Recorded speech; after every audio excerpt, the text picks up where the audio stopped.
yes. This your boy D, aka Mansa. We're here today for a nice little shoe. To my left, it's Danica. All right, Queen Sasha in the building. Kwame, aka Hollywood. Holla at your boy. all right, man. Today we're here to discuss some important issues. Now, as you guys know, we only don't just talk about Fets here. We talk a lot more. We're here to talk about Caribbean American life and the things that are impacting our communities as well. So, today we actually wanted to get into an important incident that occurred just a few days ago in terms of a nail salon situation where a couple of black women were beaten. They had acetone thrown in their face over a discrepancy for the bill. So, I'm just going to kind of open up the floor for everyone to talk a little bit about how they felt about it. And I know, Sasha, why don't you give us a little overview? I know you took a lot of time to look at this story and research it. Yes, because this is a nail salon that's been in the community for a little while now.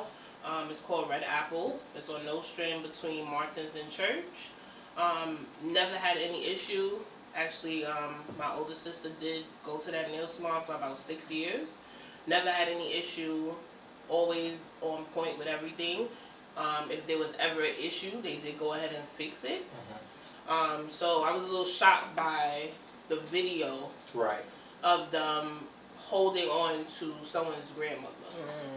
Now, in this particular case, I think both parties are wrong. Okay. I feel as black women, we go into these nail salons and we treat them like shit. We don't respect them because they're doing our feet, they're doing our hands.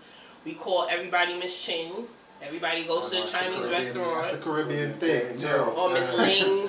That's true. And that's not their name. So I feel like both sides were wrong. More in-depth interviews has happened. Right. And there's some reports coming from Channel 12 News that they didn't pay for their entire services. So not just the $5. Not just the $5 for the eyebrows that there was reported before. Right. And I just feel that we should protest. I do see where they are protesting at, but we need to own what we do as well. Okay. So, like, people are protesting and they're going to other nail salons that have no affiliation with Red Apple and protesting in front of their nail salon. And I've known for myself I go to the nail salon all the time every 2 weeks, manis and pedis.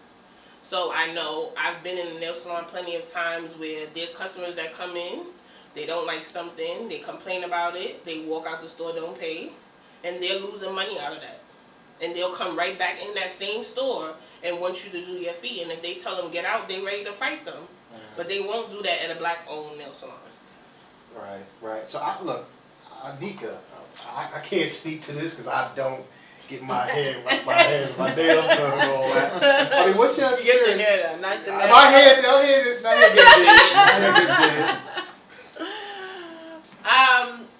I mean, I think a couple of things. I think the racial issue is playing a big part in this situation. But we're talking about two communities of color. And so really looking at, Asian immigrants that come here and are looking for work, they struggle to look for work, much like black Americans and black immigrants that come here who struggle to look for work. And Caribbean. And so I really feel like we could talk about the surface issues that we're seeing, like with the video, it's like black women against Asian women or Asians against blacks and yada, yada, yada. But I think for me, it's a systemic issue of white supremacy, especially in this day and age where we have like a white supremacist president, right, in office. And what that means and what that trickles down to is like people of color are often left at the bottom to fend for scraps, right? And so when you fend for scraps, this is what we see. Like we pit against each other so easily, so quick to turn against each other, not realizing who the real oppressor is. And I think that's the real issue at hand. And I think, it's just like when there was that Asian police officer that killed that young black kid, right? It's just, and then we make big news of it, right? But we don't make big news or we don't protest when, a black kid is gunned down by white police officers the way we are quick to like protest against like other communities of color. And I think that's something that we really have to like pay attention to as a community. And identify and target the real oppressors. And so to me, I mean, I'm not gonna sit here and talk about like the specifics of it. I wasn't there. I didn't go to the protest or anything like that. I have protested, like I'm an activist by nature, but yeah, I think looking at what is the real issue is harder to see if you're just looking at like the surface problem. Right. Hollywood, you and I and Sasha, we went out to the protest to see what it was. What did you think of that experience for you? You know, it was kind of crazy and stuff like that. The black people, they felt a real type of way. They felt a real type of way of situation. And, you know, it's just human nature for black people to stick when black people, you know, go through things like they did. Because we've been going through things for over 400 years. So Facts. we used to it. You know what I'm saying? And, you know, it was just crazy that we went there, we signed, and then, you know, it was raining crazy and stuff like that. But, you know, we signed, you know, saying what our speeches, and we met this lady there, Diana Richardson. Yeah, she. The assemblywoman. Yeah. So she was, you know, she was good there. You know, want to meet up with her more often and stuff like that. Yeah. But you know, it was just different. And they also had these two Chinese women that was right there. They you know, they was kind of scared to like come say anything, but you know, it was like a uplifting thing, because it was just like, you know, even though it was Chinese people that had an incident, they, you know, they don't know they know what's going on, but they, you know what I'm saying, they was still trying to make that. And my thing, just sitting there looking at that and looking at the situation and sitting there, like I said, I wasn't there for the situation and things like that, and you know, it's crazy for both sides. Like Sasha said, it was crazy for both situations. It was crazy for both situations that the black women should have paid their money, and the black girl should have swung at first. Right. And it was wrong that the Chinese took it to that limit when they could have just called the cops, or they could have just took pictures of them. Like, even like, you know, when I used to work at H&M and stuff like that, if a person who tried to rob the place get caught or whatever, you always used to take their picture, and that's in any store. Right. You take their picture, you put it on the wall. You don't have to be there no more. They don't have to be there no more. But it was just crazy because they've been going there for 12 years, and never incident. So you trying to tell me for 12 years your nails wasn't messed up, your eyebrows wasn't messed up? Why is it this day? You know what I'm saying? I'm not saying that they're wrong. I'm not, like I said, both sides are wrong. Right. But it just look at it. And what the bigger picture like that, like when you was talking about white people and things like that, and I'm not the type of person to sit there, but at the end of the day, white people was looking at that situation like laughing at it. You know what I'm saying? Because the Chinese people are against the black people. Right. They don't like neither one of us. Right. So it's like, it's funny to them, and it's just giving them extra energy and extra motivation on top of the 400 and something years that we already dealt with shit. Right. You know what I'm saying? And it was just a crazy situation. I just feel like when it comes to black protesting, I want black people to keep the same energy y'all keep when the white man shoot up a black child or black kid or black man or black woman or whatever the situation is. Keep that same energy when the next black man kills another black person. You understand what I'm saying? And it hurts because I love my culture, but I don't love the common sense that they don't have. You know what I'm saying?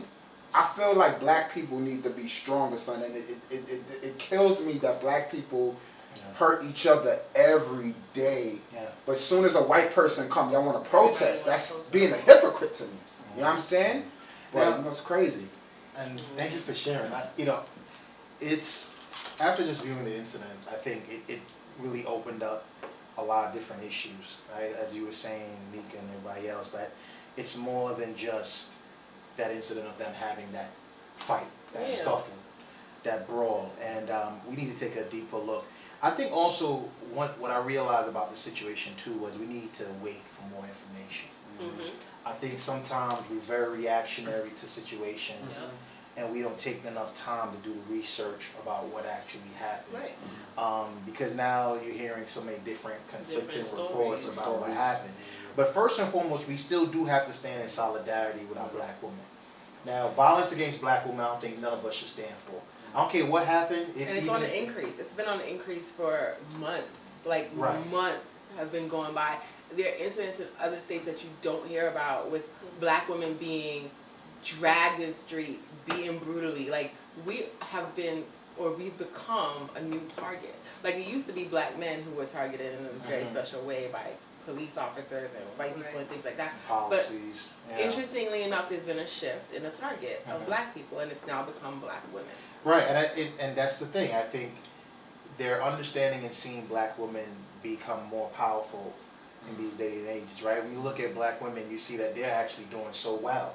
They're going, they're the ones that are graduating from colleges, opening up businesses, in terms of the ones that have like a lot more income and doing what they need to do. And I think there's a certain fear now that has shifted from the black man also to the black woman.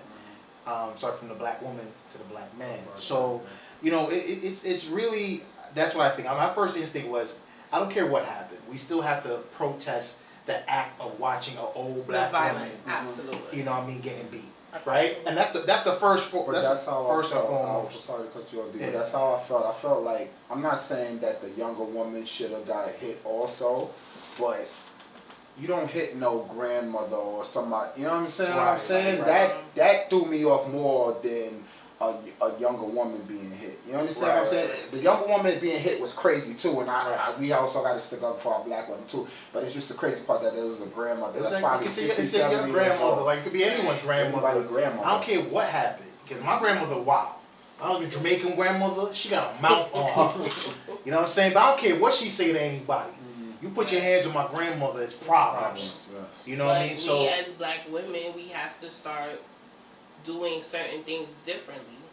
Now, going to a nail salon, I know a lot of black women that go to these nail salons. You have to conduct yourself in a way also. We have to start conducting ourselves in a different way so that we can get that respect that we're searching for. So you're saying lead with respect. Right. And now, if it's a situation where somebody's being disrespectful, of course, we as black women, we know how to handle that already. But don't come in a situation being disrespectful. Let's not give them the notion of, oh, yeah, she a black woman, she's going to have an attitude, she's going to act this way or she's going to act that way. We give them, I'm speaking for me and the black women that I know. Our attitudes are not the best. okay. We are very strong-minded. We have very large opinions. We go into places with notions. For instance, if you go in a restaurant, for instance, C&J's, they have a woman that works in C&J's. You like C&J shit? I love that chicken with the sweet Yeah, the sauce. The The food is fire. Okay. But their And then customer the service is horrible. macaroni salad. But their customer service. Horrible. You go in there, before you even get to her face have an attitude off the strength right away. You don't even know what day she's having. She could be having a bad day, but just like everybody else is having a bad day too. I think I want to say this too, and I'm gonna say, I don't know if I would specifically say it's black women more than I'm speaking from a Caribbean. Let me talk about Caribbean's perspective, right?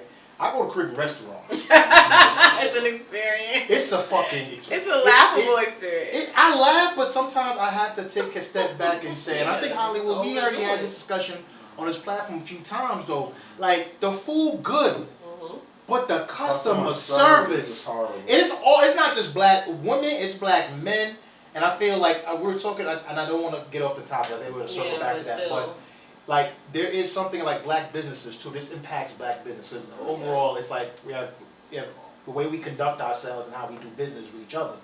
Because we're talking, there's a lot of calls for people to go to black nail salons and black, and support that. But when we talk about black businesses, especially Caribbean-owned businesses, I gotta say the customer service experience is different. You can't ask for no oxtail gravy. They looking at you. They coming in. Breakfast Shed on Church Avenue. Love their food. Love the owner. But that lady behind, that old lady in the back, she always got an attitude. Always got an attitude. I came in there in the front one time, went to go get some food. I stood there, me and her had a staring contest for about at least 2 minutes. She won't ask you nothing. I'm looking at her, she looking at me. I'm waiting for, hey, how you doing? Can I take your order? No response, no nothing. Just waiting on me to talk.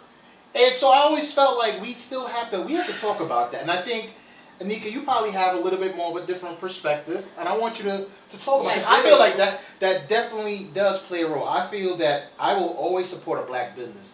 But I still, by my support, I have the right to criticize that business itself and let them know that you need to improve on certain aspects of your business. Especially if I go there all the time. And I give you my money and I'm patronizing you. Well, patronage. I don't know if I'm saying that word right. But either way, I'm trying to support you in your business. Mm-hmm. I have a right to let you know, like, look, my customer service experience is I didn't have a good one. But Nika, you have a different perspective a little bit, right? I sort of do. I just feel like, in terms of Caribbean restaurants, I mean, I've just come to expect it. I think it's a part of that experience. It's a part of our culture, per se. But I know what you mean. You spend your money, you expect to be at least greeted with some kind of dignity and respect. Just a hi, how you doing? I get it. Oh yeah, I get it. But my other thing is, our culture, Caribbean culture, is also very rough. You have to understand, like, we don't come from the soft and the niceties. Like, we don't come from that. We come from roughness. You know what I'm saying? Like, there's a certain, so with that background, I kind of excuse or pass a lot of that. Mm-hmm. I don't take it personal, but that's just me. You know what I'm saying? Right. But I can understand. Mm-hmm. And I can understand why it blocks a lot of their other potential customers, like people from other cultures and other races, because it's like, but they treat them you nice. Don't even give me, well. That'd be true, because when They a treat white them real person nice. come into that, That goes back to that systematic racism mentality that It's they've been fed intergeneration- for years. Exactly. It's not personal. It's not them coming at you. It's them in their upbringing and the systematic oppression that we've always had. Like, self-hatred is a real thing for a lot of black people, especially Caribbean people. Let's not get into the bleaching thing, but that's real. You know what I'm saying? It's true. So, understanding that, like, I give a lot of things pass. Not to say it's okay, not to say it's right, I just give it pass. and Going back to the like black women and how we conduct ourselves in certain situations, I feel like in a lot of ways though, if it were a white man acting the exact same way a black woman did, we wouldn't label it in such a way. It's because we are a black woman, it's because we've been fed all this crap for so many years about us and our attitude. Yes, I have a fucking attitude. I got a right to have an attitude. Do you know my background? Do you know my history? Do you know what I went through? Do you know my struggles? Do you know that I get paid 63 cents to every fucking white man's dollar? Like, that's bullshit to me. And yes, I have an attitude about it. And I have a right to have an attitude about it. And I don't care. That's how I feel about it. I get very personal and very aggressive a little bit. But that's because I'm just, like, infuriated with people always coming at our race with certain things. Oh, you're black, so you do this. You're black, you have an attitude. Or you're a black man, you must be someone drugs. You do this, you do that.